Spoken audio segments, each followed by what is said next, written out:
Welcome back to the Author Artist series for Visions of Life 2.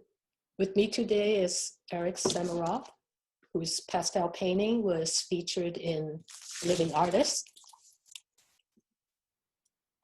and Barbara Joyce, who wrote a short story named The Age of Reason, inspired by Eric's work. Eric, can you talk about the painting and how it came about? I think it was a 2002 piece.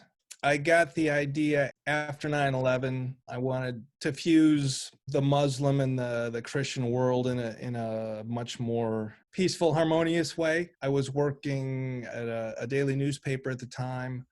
This was one of the reporter's sister. I was still using film camera, so I would take 2 rolls maybe of film and set up my own light. And usually they'd be frontal or just maybe, 3/4 view. I'd lay all the photos out and I would find that nuanced piece that I wanted and work from that.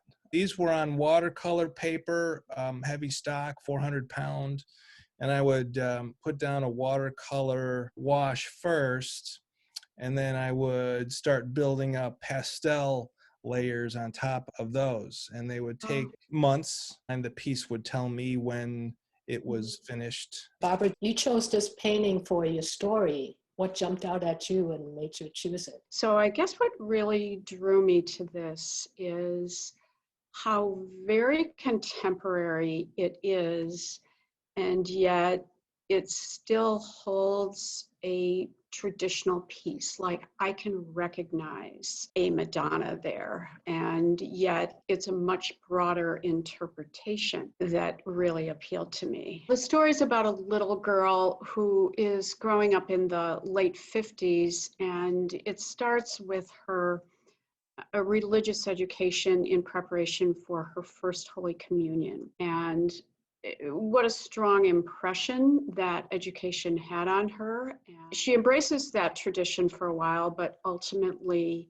feels the need to reject it for the very patriarchy that it represents and for a lot of the reasons that it suppresses women's voices. And so I think that there was just something about the strength of that painting that I found really inspiring. Thank you, Barbara. I'm glad you wrote about it. Now, given that the earning power of women is increasing and the society has shifted the culture quite a bit, would you think that there was a point where the Catholic Church would recognize the inequality and make it the way you conceive that it ought to be? Well, there's always hope. It's tricky because it's a global church. All the decision-making power lies with the bishops and the cardinals and the Pope himself, all of whom are male. And when you don't have any women in any decision-making positions, it's not a surprise that they haven't opened up to women. It's shocking in many ways when you think of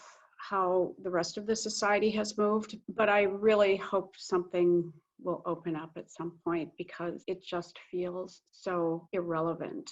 Laura, the girl in the story, has 2 choices. One is to be a mom, and the other is to be a nun. If a woman can be a priest, and a priest or a nun can be married and have children, do you think more women would choose to be a priest or a nun? Well, I think there are women who would happily become priests and who feel themselves called to the priesthood, but have been prevented from doing so. And I think added to that, allowing priests and nuns or women who became priests to marry, I think would really open up a lot more vocations. After all, the priests and the nuns are teachers mostly. A lot of people drawn to the teaching profession may also want to be a nun or a priest. True, and I'm a teacher.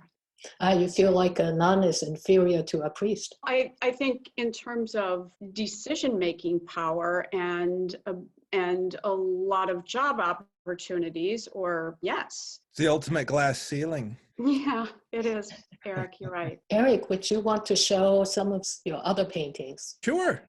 I was at a Halloween party at the University of Chicago, and this guy was walking around dressed like Jesus. How do I pass that up as a subject for a portrait, the imitation of Christ, right? That's what we're supposed to, that's what we're taught. But this guy took it literally, and he's walking around dressed like Christ. So I just thought, this has to be done. Would that painting be something that could be an inspiration for another one of your stories? For a traditionalist, it almost seems blasphemous. And then you have to ask yourself, okay, why? Who told you that? And what were his motivations? Barbara, you nailed it. I mean, it cuts both ways. And I think that's one reason I was drawn to him as well. It's like, what are you doing? Which way are you going? Mm-hmm. How about this other painting? I called this Buddha's daughter. I mean, she lived in the same town I did. She was walking down the street with somebody. So I pulled over, rolled down my window, and said, hey, I'm an artist. Would you mind if I did your portrait? She claimed to be one of 3 female lamas in the world. And I did the portrait, and then I did show it to her. She was surprised because apparently she had no mirrors in her house, and she didn't have a good conception of what she looked like. You do seem to be drawn to people who have a spiritual or religious bent. I went to Sunday school as a kid, and the family friends were church people, and I think I got a good foundation, and that's carried with me, and I guess you can't shake that kind of thing. So. Well, that's really interesting. Thank you, Eric and Barbara. Please go to ProWordsPublishing.com or Amazon to buy either of those books, and I'll see you next time.